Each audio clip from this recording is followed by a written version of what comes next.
Hi, I'm Donald Markey, and I live at Main Street in North Andover with my wife, and I've lived and she's lived in town our whole life. This is my grandmother, Elizabeth Trombley, born in 1875, passed away in 1971. She was a really, really remarkable woman. She was very, very funny, very dry sense of humor.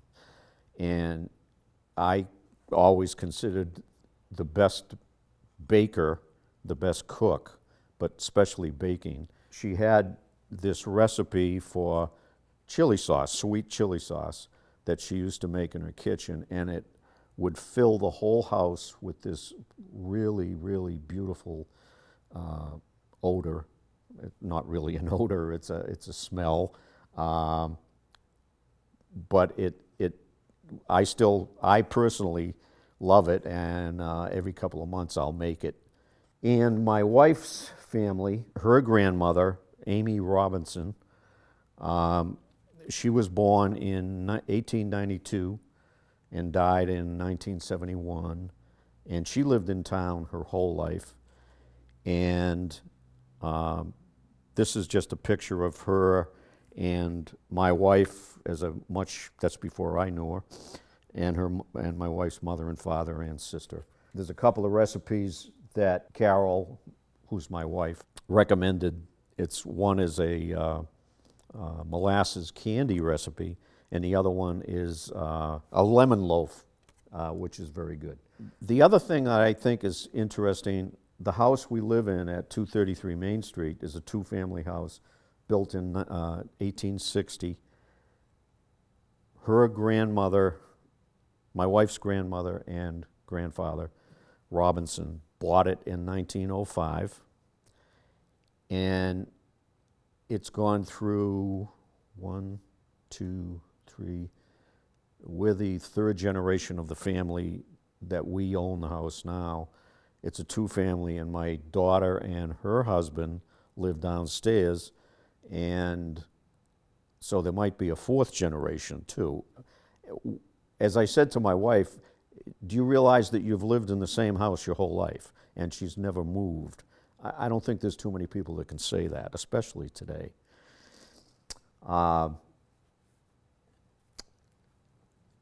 other thing that I think is interesting is on my grandmother's side, on the Trombley side, she had 4 sisters, including her. There were 5 children.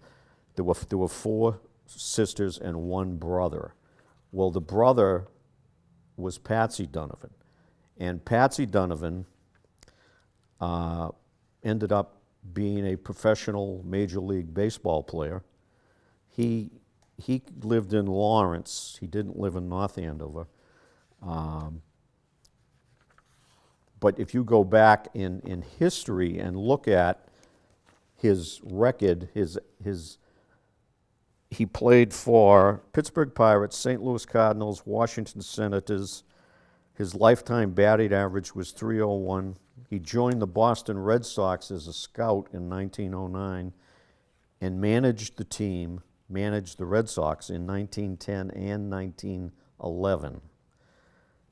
Patsy was instrumental in bringing Babe Ruth to the Red Sox in 1914 through his contact with one of the Xavier brothers who coached Babe Ruth at a Baltimore orphanage. And the rest is history. Patsy finished his coaching career, as a high school baseball coach at Phillips Academy in Andover, where he coached the future 41st President of the United States, George H.W. Bush. My brother and I did a whole workup on Patsy Donovan, going back, getting his history and getting his statistics playing baseball. And we tried to get it out there, but I guess it really didn't take, I think, because it's so old. It's going back over 100 years, and people want to hear about what's going on now, not what was going on 100 years ago. But maybe this is how it gets out, because this is celebrating North Andover's 375th anniversary. I was born in 1943, and I went to school here. I went to grammar school, went to North Andover High School, graduated, and back then I didn't have a lot of money, and I said, gee, where am I going to go to college? Because I want to go to college and get educated. And my brother and sister both went to Merrimack, and they got a good education and enjoyed it. So I went to Merrimack. There was a Markey in Merrimack for 12 straight years. All of us made it through and graduated successfully. And at the same time I was going to college, I said, gee, I need to have a job. So I went to college. I went to school during the day, and then in between classes, I ended up working at Mac's General Store, which is no longer there, in the old center of North Andover. I'm sure a lot of people remember it. The Gorhams owned it, Gerd Gorham. And she was great because she let me fit my schedule into my work schedule. So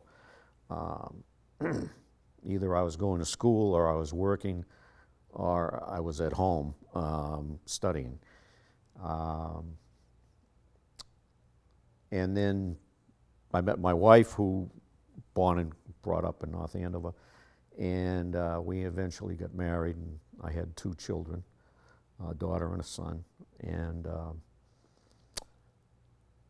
ended up working different jobs, and then ended up working in Boston for John Hancock in the information technology department, computers, programming, and rose up into management, and then ended up retiring from Hancock and then working for WellPoint, which is a health insurance company out of California. And now I'm retired. Well, I started in 1961, graduated in 1965. It was a little bigger than 4, but not much. It didn't have a library yet. It was mostly, it was probably 80% commuters, and very few people actually lived in dorms on the campus. I'm trying to remember what my tuition was. It was probably in the vicinity between $800 and $1,000 a year. Okay, so the education was good, and it was very reasonable compared to what they charge today. They didn't have the expanse of the different courses that they have today, but I ended up in business, and I would have studied computers, but they didn't have it. It was a small school, friendly, everybody knew one another because there wasn't a lot of people compared to today.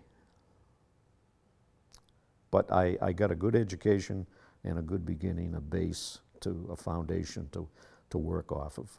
And Merrimack College, surprisingly, with North Andover's celebration of 375 years, is celebrating 75 years next year. And I just went through an audio where they recorded me and my experiences at the college and whatever, and then that will go into an audio book that they're putting together. Yeah, outside of my family, okay, that there were my grandmother and my mother and father, they impacted my life quite a bit. But the one person that I would say who it was Gert Gorham Nakora. That was her married name. She got married. Her original husband died, and she married Bill Nakora from North Andover. But she ran the Max General Store, and she had 3 sons, and I worked up there probably between 5 and 6 years. While still, when I was, even before I graduated from high school, but while I was in college. And she was just a great person. She was funny. I would say she had, it was tough love, but she didn't let anybody get away with anything. But she was very fair, and she taught. I learned an awful lot from her about getting along with people, communications. It was a very interesting job. And it was just basically waiting on people, being a clerk in a store, basically. But it was so much more to me. It was, I grew up there, and we had a lot of fun. I got friendly with her 3 boys, and it was an experience. I think she had 4 cats, and a dog. So there was always something going on. Growing up, especially in high school, the high school is where the middle school is now. That was the high school in town that I went to. And across the street, I think it's a chiropractor's. It's behind Sal's, where Sal's Pizza is. It was the Dairy Queen, and that was the hangout, okay? And that's gone. The High Spot restaurant, when I was in college, that was the watering hole. We used to go down there, especially on a Friday afternoon, and that was when I was a senior. And so all of us were legally could have a beer. And as you walked into the High Spot, that's where the 99 is now, they had booths, and then they had a bar off to the left. And if you looked over when you walked in, probably mid-afternoon till evening on a Friday, you would find 3 of the Augustinian priests from Merrimack College, and that was their booth. And they were there every day, every Friday at a certain time. You could set your watch by it. But it was a great hangout, and a lot of memories in that place.